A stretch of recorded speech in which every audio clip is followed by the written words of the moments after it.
Welcome back to the Spark Spot. I'm your host, Ben Lorica, here at the 2015 Spark Summit with Farzad Aref, VP of Product at Zoomdata. Zoomdata gave a great keynote this morning, and for those of you who are not familiar with Zoomdata, I think we should start there, Farzad. Sure. What is Zoomdata? Sure. Thank you, Ben, for having us. Pretty excited to be part of the Spark Summities. Zoomdata, we're a modern BI application focused on allowing everyday business users to be able to visually interact and explore their data and being able to have insights taken out of that data and be able to collaborate and share those with others in the masses. So we're at the Spark Summit. The natural question is, what are you guys doing here? And why Spark? And in your case, actually, you're actually built on the Databricks cloud itself. So you can also address why you guys chose to build on top of Databricks cloud. Sure. Yeah. We've been users of Spark for a very long time. We started working with Spark in early days, as early as the 0.7, 0.8 version of Spark. And what we do is we're actually very excited about Spark. Where most BI companies, what they do is essentially they use Spark SQL as a way to interact with data sitting in Spark. What we do is we've actually taken that one step further and actually have built our core off of Spark. And what that gives us the ability to do is not be able to only interact and explore and query the data, but be able to leverage that within the engine of Zoomdata, which gives us a lot more ability to have interoperability of that data within Zoomdata.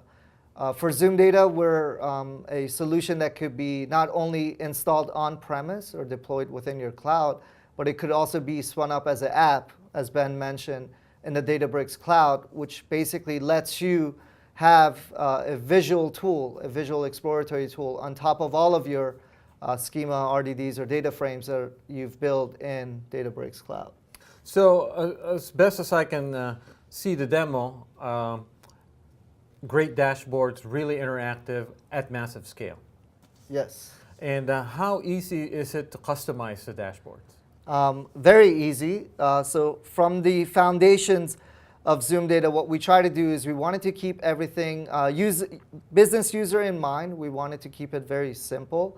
What we do is we actually, our charting library out of the box has 12 different visualizations, and we're continuing to add to those visualization types.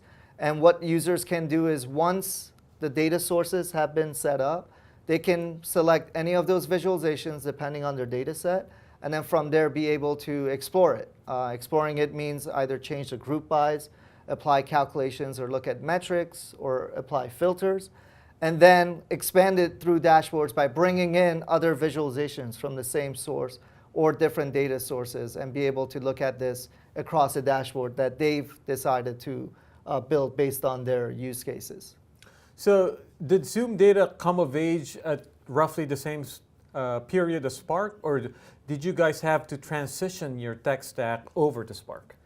We were actually founded in 2012, so right before Spark, but right after sort of Hadoop had evolved from MapReduce going into more of the interactive workloads, whether it was Impala for Cloudera or Hive on the general Hadoop side. So from a foundational element, what we actually started was as a real-time data visualization tool on mobile devices using a variety of streaming and NoSQL technologies. And then when we started looking at Spark and looking at kind of the roadmap of what that was, the in-memory component was very attractive to us. And then having a unified platform where you're able to do a variety of workloads, whether it was iterative, interactive, or graph computations was something that was exciting for us because as you can imagine for an analytic operation or a visualization operation, those types of computations are very important. So it was about, I think, a year into our architecture where Spark started getting traction. And right away we've adopted it and started sort of building the internal architecture of Zoomdata around Spark. And from a roadmap perspective, we've been pretty aggressive on staying on top of the innovations that are coming within Spark.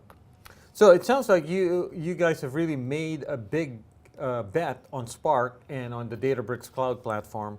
So are you comfortable in letting us know what types of things you'd like to see in the Spark core or on Databricks clouds in the future? Sure.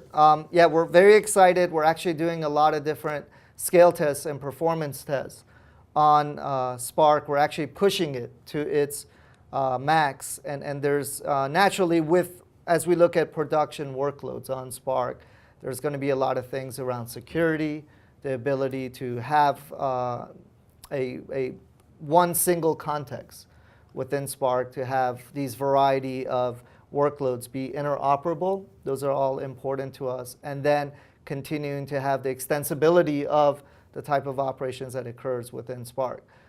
So those are naturally things that we see sort of the community all kind of working together as we bring Spark into production.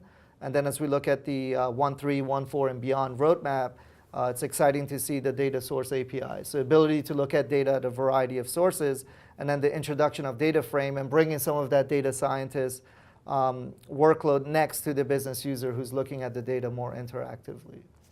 Well, thank you, Farzad. And for those of you who haven't seen the keynote of Zoomdata this morning, check it out. Really impressive demo. Great interactive product at massive scale.